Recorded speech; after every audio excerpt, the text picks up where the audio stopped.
Let's move on to battle number 7. As you see, it's the Nomad's Gambit versus myself, the Frosty Vulpix. I will be going over the Nomad's Gambit, led by Nomad Ronan, playing for the Ronald McDonald's house. Currently at 15th at 0-7, but he's gonna have to fight for this win this week because I'm not gonna let him win. Well, I was planning to not let him win. We'll see what happens. But the Oyumons, that Blaziken at 3-4, the King Gambit at 0-1. Blaziken being a Pokemon that I personally love, and I did run in the PCO last year, but he has not, unfortunately, been running this Blaziken very well.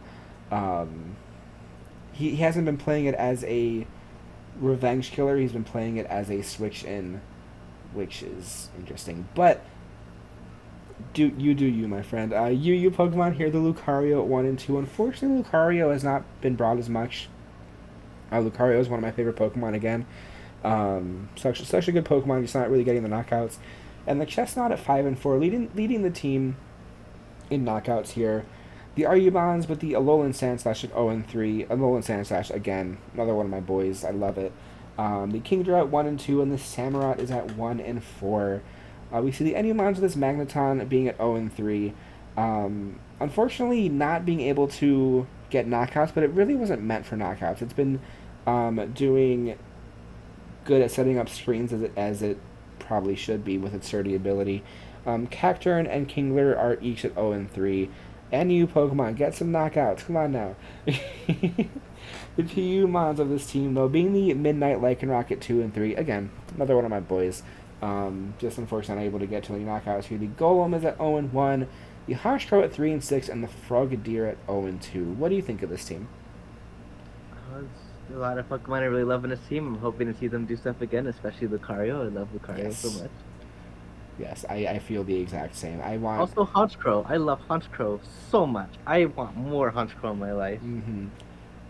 Yeah, just this team just has been improving, but just not enough. Just like I said with the San Angus crew, has been improving, just not enough to get a win.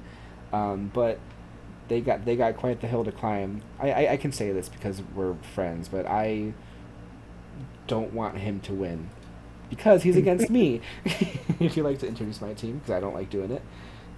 We got Vulpix Aura currently in second place, hoping to drop them even lower so I can go above them. What? 6-1. They've only lost one time this entire league so far. Against Mars, and again, I'm hoping to change that next week, but they're playing for Friends of Animals.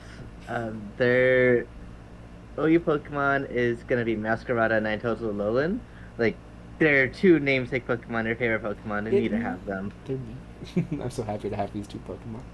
Yeah, Masquerada is 11-3, putting in all the work and being the clear star of the team, even though Ninetales Alola is your favorite Pokemon. They're both up there, but yeah.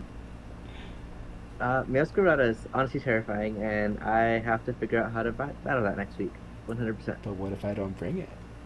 You're gonna bring it. You and don't know. then it's gonna be for the you have the Hisuian Zoroark at 1-1, and then Haxorus at 7-3. Haxorus putting in lots and lots of work. Definitely rounding out the type disadvantage of Ninetales, Lola, and Masquerada by just being a nice dragon type that brings a lot to the table. Followed by the Arius, they have Florges at 2-1, a really good Pokemon. It needs a lot more attention, honestly. In DDM, which is it's coming in doing its job and then it's not doing its job. No, it's not doing any job. It has nothing. It's getting one shot so many times. Coming in and it's disappearing right away. Literally, it's gotten O-code 3 different times. And that's a newly traded Ninetales, right? Yes. At 0-0, so hopefully we get to see that this week. And then we have an NU's Umbreon at 0-1 and Toxicroak, who hasn't shown his face, right? Next, he was traded as well. Okay. And then Lycanroc Dusk at 4-5. Lycanroc Dusk being daytime, my bad. Yeah. Lycanroc Daytime, they both start with D. True. Both of them being one of my favorites, but Daytime being my all-time favorite overall because I just like it's a good doggo. It's a good boy. And then the PUs, they have Malamar at 0 and 1, Scented Scorch at 2 and 1, Amoga at 0 and 0. Is Amoga new as well or no? No, Mogo has been from the start. Okay. Because Amoga just hasn't shown his face yet, Oh, it which has. Amoga. Okay. It just did its job Never really mind. well. Amoga's done his job very well. And then Lantern at 5 and 3 with the weirdest typing in the game. Amolga was there, I think, the first week as a defogger, and then a couple weeks later as a Tailwind setup for my Masquerada. So it did its job, and it survived, and it made me happy. Still have two battles before. Oh, I'm terrified to battle Yususu. So I have, okay, my next couple battles are terrifying. I have Gelato next week. Then I have Brawlers the week after that. And then I have Yususu. And then I have Night. I'm just like, ah! Like, I'm scared. Um, but, yeah, I have a feeling that this 6-1 record is not going to last very long. It's gonna get knocked down for sure. But let's see the starting lineups of these two teams. We see the Nomad's Gambit with the King Gambit coming back. I don't think he's shown his face since week 1 actually. The namesake Pokemon of this team, just sitting on the bench for a while. I mean, he's always sitting down, but like, we do see Lucario coming back though, and Alolan Sandslash, my two Steel boys, make me happy. We do see the Kingdra, the Lycanroc, another one of the good boys, and the Magneton. 3 Steel, 4 Steel types actually. We do see the Kanto Ninetales here, so that's a type disadvantage. But we do see the Water type here as a counter to that Ninetales, so we'll see what happens. The Meowscarada from the Frosty Vulpix. We do see the 2 Ninetales, my best friends, my babies, my 3 babies. I'm so happy I have them all. The Toxicroak showing its face for the first time, the Malamar, and the Lantern. Again, Lantern is a Pokemon that I was not expecting to do as well as it has been. What are your thoughts when you see this starting lineup here? I see the type disadvantage, and I immediately got worried. Are you not allowed to use 2 of the same Pokemon? They're different Pokemon, so you're allowed to use it. They're different forms, so they're different Pokemon. If you use 2 Alolan Ninetales, then yeah, no. But since Wait, if I trade, am I able to bring like the 5 forms of Rotom? I mean, I don't think you have that many trades available, but technically yes. But let's see the starting 2 Pokemon of this battle. The Nomad's Gambit leading with the Magneton, and the Frosty Vulpix leading with the Meowscarada. Meowscarada setting up a layer of spikes first turn to turn itself into a ground type, with the Magneton going for Reflect right away. Another layer of spikes being set up by this Meowscarada, with the light screen then being set up from this Magneton. But the Brick Break from the Meowscarada to clear the screens and do a super effective hit to this Magneton, and then return, not doing too much damage to this Meowscarada. The Magneton being scared immediately and switching into that Kingdra, with another Brick Break connecting and doing some decent damage, but not quite enough.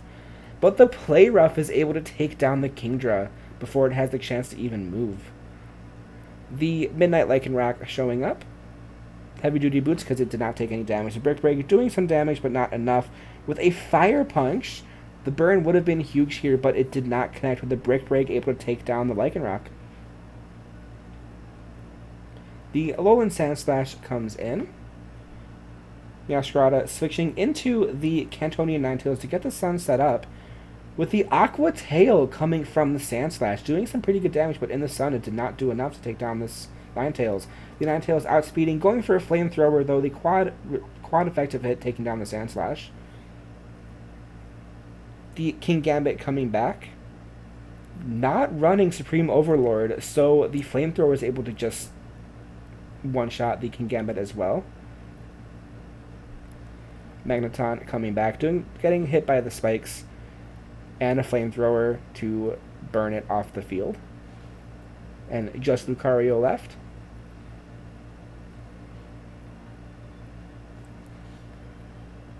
And a Flamethrower, and Lucario is gone.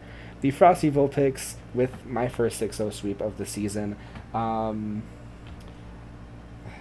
Unfortunately, just the type disadvantage for the Nomad's Gambit was kind of their downfall this week.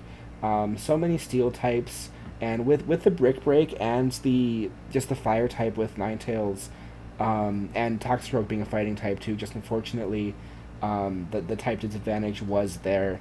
What do you think of the battle? I have some thoughts, but that'll be backseat gaming, so I don't really want to say that out loud. That's fair. That's fair. But yeah, good game at Two Nomads Gambit. Um, I told you I wasn't gonna let you win.